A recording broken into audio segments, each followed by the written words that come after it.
प्यारे बच्चों, सुप्रभात। आओ हिंदी व्याकरण और हिंदी भाषा सीखें कार्यक्रम में आप सबका हार्दिक स्वागत है।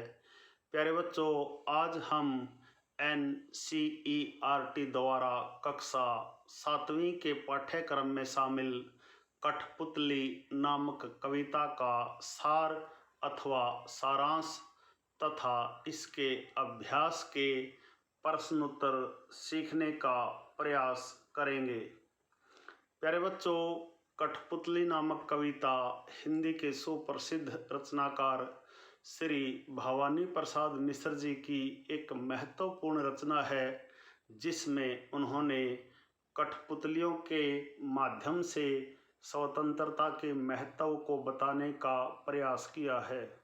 प्यारे बच्चों, आइए सबसे पहले कठपुतली कविता का सार अथवा सारांश जानते हैं। प्यारे बच्चों, कठपुतली कविता में कवि भवानी प्रसाद मिश्र ने कठपुतलियों के मन की व्यथा को दर्शाया है। कविता में कठपुतलियां स्वयं अपनी स्वतंत्रता की इच्छा को व्यक्त कर रही हैं। धागे से बंधी हुई कठपुतलियां पराधीन हैं। इन्हें दूसरों के इशारों पर नाचने से दुख होता है। ये सभी धागों में बंधे बंधे परेशान हो चुकी हैं। इस दुख से बाहर निकलने के लिए एक कठपुतली विद्रोह करती है। वो सब धागे तोड़कर अपने पैरों पर खड़ी होना चाहती है। अन्य सभी कठपुतलियां भी उसकी बातों से सहमत हो जाती हैं और स्वतंत्र होने की चाह व्यक्त करती हैं। मगर जब पहली कठपुतली पर सभी की स्वतंत्रता की जिम्मेदारी आती है तो वो सोच में पड़ जाती है। कोई कदम उठाने से पहले वह सोच विचार कर कदम उठाना चाहती है। प्यारे बच्चों, यह था कठपुतली कविता का सार अथवा सारांश। आशा है आपको अच्छी प्रकार से समझ में आया होगा। प्यारे बच्चों, आइए अब कठपुतली नामक कविता के दोनों पद्यांशों का भावार्थ जानते हैं, जिससे प्रश्नोत्तर सीखने में आसानी रहे। प्यारे बच्चों, कठपुतली कविता की इन पंक्तियों में कवि भवानी प्रसाद मिश्र ने एक कठपुतली के मन के भावों को दर्शाया है। कठपुतली दूसरों के हाथों में बंधकर नाचने से परेशान हो गई हैं और अब वो सारे धागे तोड़कर स्वतंत्र होना चाहती है। वो गुस्से में कह उठती है कि मेरे आगे पीछे बंधे ये सभी धागे तोड़ दो और अब मुझे मेरे पैरों पर छोड़ दो। मुझे अब बंधकर नहीं रहना, मुझे स्वतंत्र होना है। प्यारे बच्चों, दूसरे पद्यांश में कवि ने कठपुतली कविता की इन पंक्तियों में अन्य सभी कठपुतलियों के मन के भाव दर्शाए हैं। पहली कठपुतली के मुंह से स्वतंत्र होने की बात सुनकर अन्य कठपुतलियां भी उससे कहती हैं कि हाँ, हमें भी स्वतंत्र होना है, हमें भी अपने पैरों पर चलना है। काफ़ी दिनों से हम यहाँ इन धागों में बंधी हुई हैं। प्यारे बच्चों, यह था कविता के दोनों पद्यांशों का भावार्थ। आशा है आपको अच्छी प्रकार से समझ में आया होगा।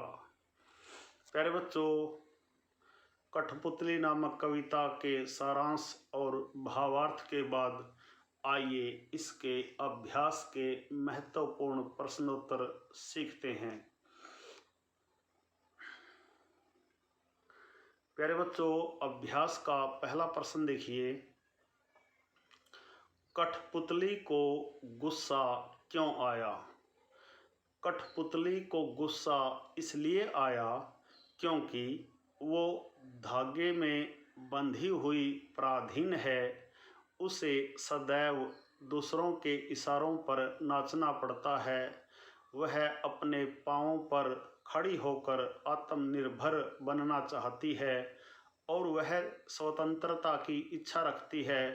धागे में बंधना उसे गुलामी लगती है, इसलिए उसे गुस्सा आता है। प्यारे बच्चों, प्रश्न नंबर 2 देखिए। कठपुतली को अपने पाँवों पर खड़ी होने की इच्छा है, लेकिन वह क्यों नहीं खड़ी होती? प्यारे बच्चों, कठपुतली को अपने पाँवों पर खड़ी होने की इच्छा है, लेकिन वह खड़ी नहीं होती क्योंकि वह धागे से बंधी हुई होती है। जब उस पर सभी कठपुतलियों की स्वतंत्रता की जिम्मेदारी आती है तो वह डर जाती है। उसे ऐसा लगता है कि कहीं उसका उठाया गया कदम सबको मुश्किल में न डाल दे। उसके अंदर स्वतंत्रता के लिए लड़ने की क्षमता है, लेकिन जिम्मेदारी की भावना उसे रोक लेती है। प्यारे बच्चों, प्रश्न नंबर 3 देखिए। पहली कठपुतली की बात दूसरी कठपुतलियों को क्यों अच्छी लगी? पहली कठपुतली की बात दूसरी कठपुतलियों को क्यों अच्छी लगी? प्यारे बच्चों, पहली कठपुतली की बात दूसरी कठपुतलियों को इसलिए अच्छी लगी क्योंकि पहली कठपुतली स्वतंत्र होने की बात कर रही थी और दूसरी कठपुतलियां भी बंधन से मुक्त होकर आज़ाद होना चाहती थी। वे भी स्वतंत्र होना चाहती थी और अपने पाँव पर खड़ी होना चाहती थी, अपने मन मुताबिक चलना चाहती थी। प्यारे बच्चों, प्रश्न नंबर 4 को ध्यान से देखिए। पहली कठपुतली ने स्वयं कहा कि ये धागे क्यों हैं मेरे पीछे आगे, इन्हें तोड़ दो, मुझे मेरे पाँव पर छोड़ दो। तो फिर वह चिंतित क्यों हुई कि ये कैसी इच्छा मेरे मन में जगी। नीचे दिए गए वाक्यों की सहायता से अपने विचार व्यक्त कीजिए। प्यारे बच्चों, पहला देखिए, उसे दूसरी कठपुतलियों की जिम्मेदारी महसूस होने लगी। 2, उसे शीघ्र स्वतंत्र होने की चिंता होने लगी। 3, वह स्वतंत्रता की इच्छा को साकार करने और स्वतंत्रता को बनाए रखने के लिए उपाय सोचने लगी। वह डर गई क्योंकि उसकी उम्र कम थी। प्यारे बच्चों, इन पंक्तियों पर आधारित उत्तर देखिए।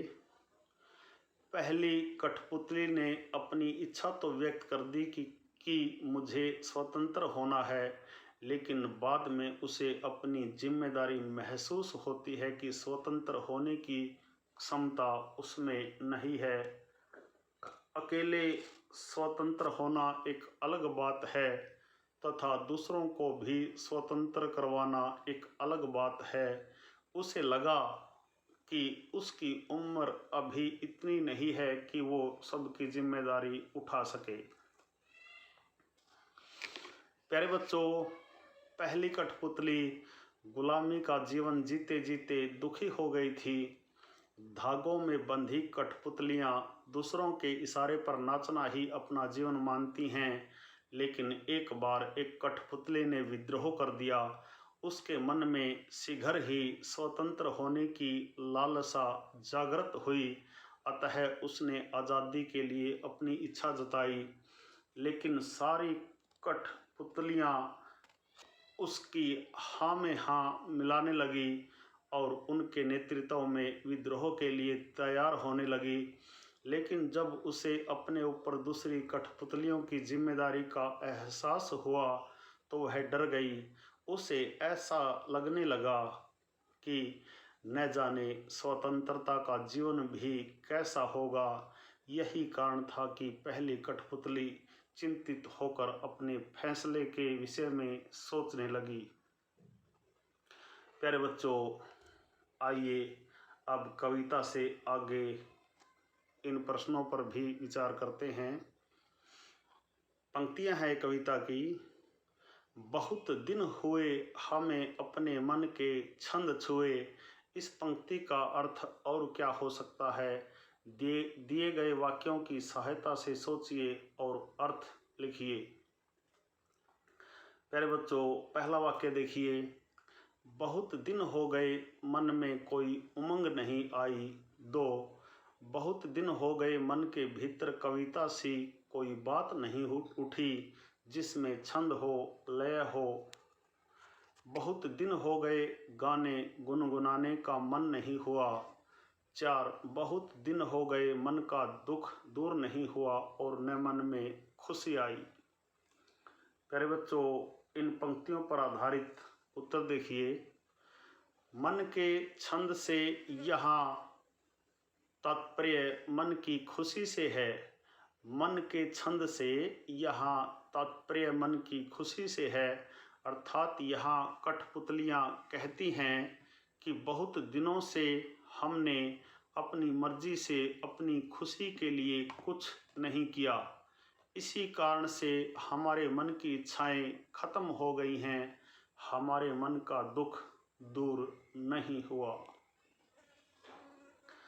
प्यारे बच्चों, कविता से आगे एक प्रश्न और देखिए। नीचे 2 स्वतंत्रता आंदोलनों के वर्ष दिए गए हैं। इन दोनों आंदोलनों के 2 स्वतंत्रता सेनानियों के नाम लिखिए। सन 1857 और सन 1942। प्यारे बच्चों, सन 1857 में स्वतंत्रता पाने के लिए जो आज़ादी की लड़ाई लड़ी गई वो झांसी की रानी लक्ष्मीबाई और तात्या टोपे के नेतृत्व में लड़ी गई। इसके अलावा सन 1942 में देश को आज़ाद कराने के लिए जो संघर्ष किया गया वो नेताजी सुभाष चंद्र बोस और बाल गंगाधर तिलक के नेतृत्व में किया गया।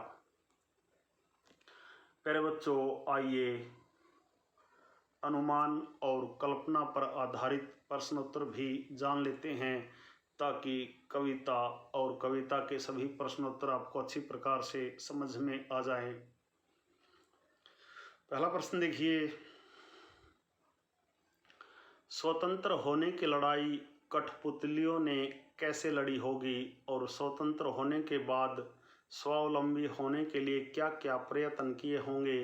यदि उन्हें फिर से धागे में बांधकर नचाने के प्रयास हुए होंगे तब उन्होंने अपनी रक्षा किस तरह के उपायों से की होगी? प्यारे बच्चों, स्वतंत्र होने के लिए कठपुतलियों ने लड़ाई आपस में मिलकर लड़ी होगी क्योंकि सबकी परेशानी एक जैसी थी और सबको बंधे धागों से स्वतंत्रता चाहिए थी। प्यारे बच्चों, स्वतंत्र होने के लिए कठपुतलियों ने लड़ाई आपस में मिलकर लड़ी होगी क्योंकि सबकी परेशानी एक जैसी थी और सबको बंधे धागों से स्वतंत्रता चाहिए थी। पहले सभी कठपुतलियों ने विचार विमर्श किया होगा। स्वतंत्र होने के बाद स्वावलंबी बनने के लिए उन्होंने काफ़ी संघर्ष किया होगा।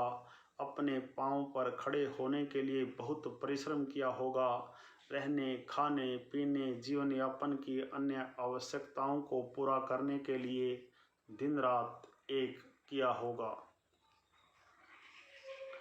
प्यारे बच्चों, यदि फिर भी उन्हें धागे में बांधकर नचाने का प्रयास किया गया होगा तो उन्होंने एकजुट होकर इसका विरोध किया होगा क्योंकि गुलामी में सारे सुख होने के बावजूद जीवन आनंददायक नहीं होता है। आज़ाद रहना सबको अच्छा लगता है। उन्होंने सामूहिक प्रयास से ही शत्रुओं की हर चाल को नाकाम किया होगा। इस तरह उन्होंने अपनी आज़ादी कायम रखी होगी। प्यारे बच्चों, संक्षेप में कह सकते हैं कि स्वतंत्र होने के लिए कठपुतलियों ने पहले तो पराधीनता के खिलाफ आवाज़ उठाई होगी, फिर अपने धागों को तोड़ दिया होगा। यदि उन्हें फिर से धागे में बांधने के प्रयास किए गए होंगे तो उन्होंने धागों में बंधना स्वीकार नहीं किया होगा तथा पूरी शक्ति से संघर्ष किया होगा। प्यारे बच्चों, आइए इस पाठ में दी गई भाषा की बात को भी जान लेते हैं। प्रश्न 1 देखिए, कई बार जब दो शब्द आपस में जुड़ते हैं तो उनके मूल रूप में परिवर्तन आ जाता है। प्यारे बच्चों, कई बार जब दो शब्द आपस में जुड़ते हैं तो उनके मूल रूप में परिवर्तन आ जाता है। जैसे कठपुतली शब्द में भी इस प्रकार का सामान्य परिवर्तन हुआ है। जब काठ और पुतली दो शब्द एक साथ हुए तो कठपुतली शब्द बन गया और इससे बोलने में सरलता आ गई। इस प्रकार के कुछ और शब्द बनाइए। प्यारे बच्चों, इस प्रकार के कुछ और शब्द देखिए। जैसे काठ से बना कठ गुलाब कठ फोड़ा, काठ कठ। हाथ हथ, हाथ से बना हथकड़ी। सोना, सोन से बना सोन पापड़ी सोन हलवा। मिट्टी, मठ से बना मटका। हाथ करघा, हथकरघा। सोनपरी, मटमैला, हाथ गोला, सोनजोही आदि। प्यारे बच्चों, भाषा की बात में अगला प्रश्न देखिए। कविता की भाषा में लय तथा तालमेल बनाने के लिए प्रचलित शब्दों और वाक्यों में बदलाव होता है। जैसे आगे पीछे अधिक प्रचलित शब्दों की जोड़ी है, लेकिन कविता में पीछे आगे का प्रयोग हुआ है। यहाँ आगे का बोली ये धागे से ध्वनि का तालमेल है। इस प्रकार के शब्दों की जोड़ियों में आप भी परिवर्तन कीजिए। दुबला पतला, इधर उधर, ऊपर नीचे, दाएं बाएं, गोरा काला, लाल पीला आदि।